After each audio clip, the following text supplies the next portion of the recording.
بسم اللہ الرحمن الرحیم۔ شروع اللہ کا نام لے کر جو نہایت رحم کرنے والا ہے۔ آنکھ دنیا کی ہر ایک چیز دیکھتی ہے، مگر جب آنکھ کے اندر کچھ چلا جائے تو اسے نہیں دیکھ سکتی۔ بالکل اسی طرح انسان دوسروں کے عیب تو دیکھتا پر اپنے عیب اسے نظر نہیں آتے۔ سچا انسان جذباتی ہوتا ہے مگر منافق نہیں ہوتا۔ دل میں کھوٹ ہو تو دعا، عطا اور محبت تینوں راستہ بدل لیتے ہیں۔ جب بندہ مخلص ہو تو عزت اللہ پاک دیتا ہے۔ دل میں منافقت رکھ کر زبان کا میٹھا بننا ہمیں نہیں آتا۔ جسے عزت دی دل سے دی، جسے چھوڑا دل سے چھوڑا۔ جنگ محبت سے بہتر ہے، کیونکہ جنگ کے آخر میں تم زندہ رہتے ہو یا مر جاتے ہو، لیکن محبت کے آخر میں تم نہ تو مرتے ہو نہ جیتے ہو۔ اگر تمہارے رزق میں سے دوسروں کی ضروریات پوری ہو رہی ہیں تو تم خوش قسمت ہو کہ تمہارا رب تمہارا رزق پاک کر رہا ہے۔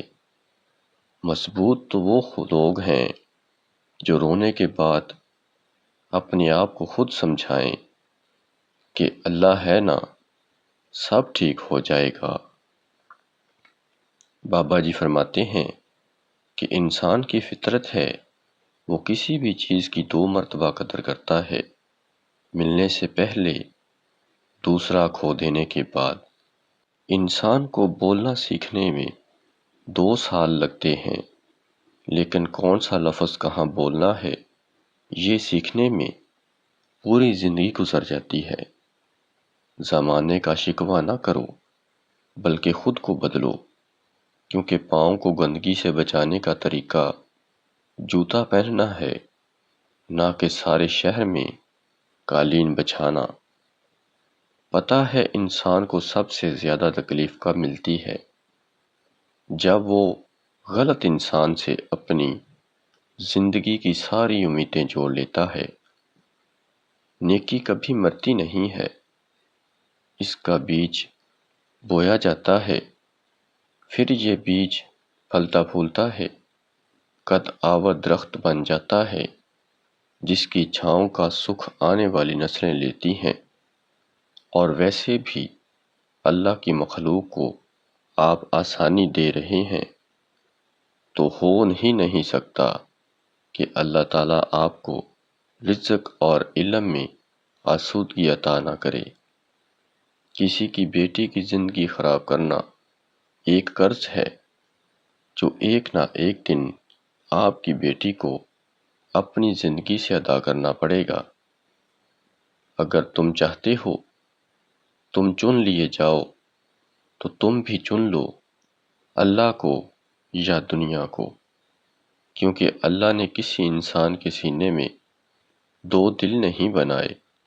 اور پھر ایک وقت ایسا بھی آتا ہے جب آپ کو لگتا ہے کہ آپ اکیلے ہی ٹھیک ہیں، کوئی ضد نہیں رہتی، کوئی خواہش نہیں رہتی، کسی کا ساتھ نہیں چاہیے ہوتا، بس ہم سب نصیب پر چھوڑ کر جینے لگتے ہیں۔ یقین تو سمندر میں بھی راستہ بنا دیتا ہے، یقین تو سسکتی ہوئی آگ کو بھی ٹھنڈا کر دیتا ہے۔ تو تم اپنے رب سے اتنے مایوس کیوں ہو؟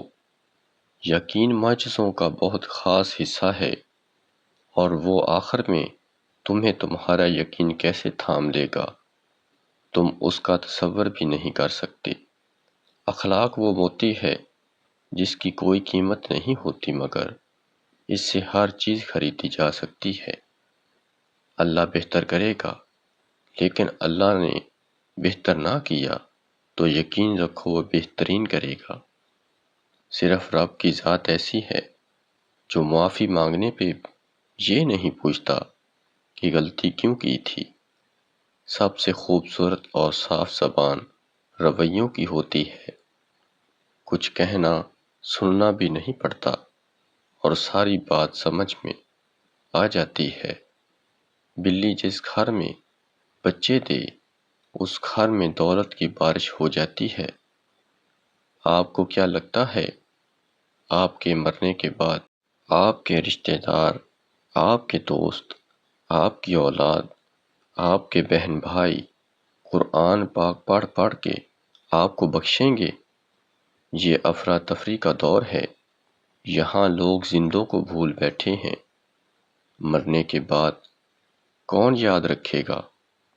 اپنی آخرت کی فکر خود کریں، اپنے لیے قرآن خود پڑھیں، یہی عقل مندی ہے۔ اپنے ہاتھ سے صدقہ خیرات کر کے رخصت ہوں۔ رشتوں کی قدر ان کی زندگی میں کریں، ورنہ تصویریں کہاں کسی کی کمی پوری کر سکتی ہیں۔ کم ظرف لوگ رشتوں کو آزماتے زیادہ اور نبھاتے کم ہیں۔ کسی کو اذیت دینے کے بعد بہتر ہوگا کہ تم بھی اپنی باری کا انتظار کرو۔